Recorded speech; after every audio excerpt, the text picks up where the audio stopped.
ರಾಜ್ಯದಾದ್ಯಂತ ಸರ್ಕಾರಿ ಶಾಲಾ ಮಕ್ಕಳಿಗೆ ಫ್ರೀ ಪ್ರಯಾಣ.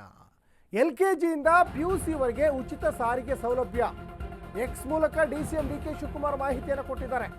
ರಾಜ್ಯದಾದ್ಯಂತ ಸರ್ಕಾರಿ ಶಾಲಾ ಮಕ್ಕಳಿಗೆ ಫ್ರೀ ಪ್ರಯಾಣದ ವ್ಯವಸ್ಥೆಯನ್ನು ಮಾಡಿಕೊಡ್ತೀವಿ. LKGಯಿಂದ PUC ವರೆಗೆ ಉಚಿತ ಸಾರಿಗೆ ಸೌಲಭ್ಯ ಇದೆ. ಸರ್ಕಾರಿ ಶಾಲೆಗಳ ಸಬಲೀಕರಣಕ್ಕೆ ಸರ್ಕಾರದ ದಿಟ್ಟ ಹೆಜ್ಜೆಯನ್ನು ಈಗ ಇಟ್ಟಂತೆ ಕಾಣಿಸ್ತಾ ಇದೆ ಸರ್ಕಾರದವರು. ಶಾಲಾ ಮಕ್ಕಳ ಹಾಜರಾತಿ ಗುಣಮಟ್ಟ ಹೆಚ್ಚಿಸಲಿಕ್ಕೆ ಈ ಕ್ರಮ. ಸರ್ಕಾರಿ ಶಾಲೆಗಳ ಬಲವರ್ಧನೆಗೆ ಸರ್ಕಾರ ಪ್ರಮುಖ ಒತ್ತನ್ನು ಕೊಡ್ತೀವಿ. KPS ಶಾಲೆಗಳಲ್ಲಿ ಓದುವ ಮಕ್ಕಳಿಗೆ ಉಚಿತ ಸಾರಿಗೆ ಸೌಲಭ್ಯವನ್ನು ಮಾಡಿಕೊಡ್ತೀವಿ. LKGಯಿಂದ PUC ವರೆಗಿನ ವಿದ್ಯಾರ್ಥಿಗಳಿಗೆ ಅನುಕೂಲ.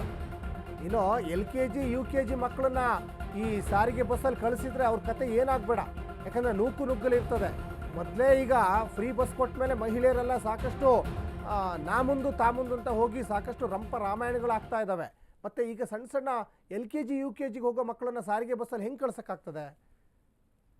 ಮತ್ತು ಅವ್ರ ಪೇರೆಂಟ್ ಕೂಡ ಇರಬೇಕಾಗ್ತದೆ ನೀವು ಶಾಲೆ ಕಳಿಸ್ಬೇಕು ಅಂದರೆ. ಇನ್ನೊಂದು ಕಡೆ ಇಲ್ಲಿ ಸರ್ಕಾರಿ ಶಾಲೆಗಳನ್ನು ಅಭಿವೃದ್ಧಿ ಮಾಡೋದ್ರ ಕಡೆ ಗಮನ ಕೊಡಬೇಕು. ನೋಡಿ, ಈಗ ಸಾಕಷ್ಟು ಸರ್ಕಾರಿ ಶಾಲೆಗಳು ಇವತ್ತು ಅಧೋಗತಿಗೆ ಹೋಗ್ಲಿಕ್ಕೆ ಕಾರಣ ಏನು ಅಂದರೆ, ಇವತ್ತೇನು ಭಾಷಣ ಮಾಡ್ತಾ ಇದ್ದಾರಲ್ಲ, ವೇದಿಕೆ ಮೇಲೆ ಭಾಷಣ ಮಾಡ್ತಾರಲ್ಲ, ಅವರವರ ಒಡೆತನದಲ್ಲೇ 4-5 ಖಾಸಗಿ ಶಾಲಾ ಕಾಲೇಜುಗಳಿರ್ತವೆ. ಇನ್ನೆಲ್ಲಿ ಉದ್ಧಾರ ಆಗ್ತದೆ? ರಾಜಕಾರಣಿಗಳ ಮಕ್ಕಳು ಇವತ್ತು ಸರ್ಕಾರಿ ಶಾಲೆಯಲ್ಲಿ ಓದಿ ಮಾದರಿ ಆಗಬೇಕು ಬಡ ಮಕ್ಕಳಿಗೆ. ಸರ್ಕಾರಿ ಶಾಲೆಯನ್ನು ನಾವು ಉದ್ಧಾರ ಮಾಡ್ತೀವಿ, ಸರ್ಕಾರಿ ಶಾಲೆಯನ್ನು ಬೆಳೆಸಬೇಕು ಅಂತ ನೀವೇನು ಹೇಳ್ತಾ ಇದ್ದೀರಲ್ಲ, ನಿಮ್ಮ ಮಕ್ಕಳು ಎಲ್ಲಿ ಓದ್ತಾ ಇದ್ದಾರೆ? ರಾಜಕಾರಣಿಗಳ ಮಕ್ಕಳು ಇವತ್ತು ದೊಡ್ಡ ದೊಡ್ಡ ಖಾಸಗಿ ಶಾಲೆಯಲ್ಲಿ ಲಕ್ಷ ಫೀಸ್ ಕೊಟ್ಟು ಓದ್ತಾ ಇದ್ದಾರೆ. ಬಡ ಮಕ್ಕಳಿಗೆ ಈ ಶಾಲೆ ಮಾತ್ರ ಸೀಮಿತ ಆಗಿದೆ. ಇದನ್ನೂ ಅಭಿವೃದ್ಧಿ ಮಾಡ್ತಾ ಇಲ್ಲ ನೀವು.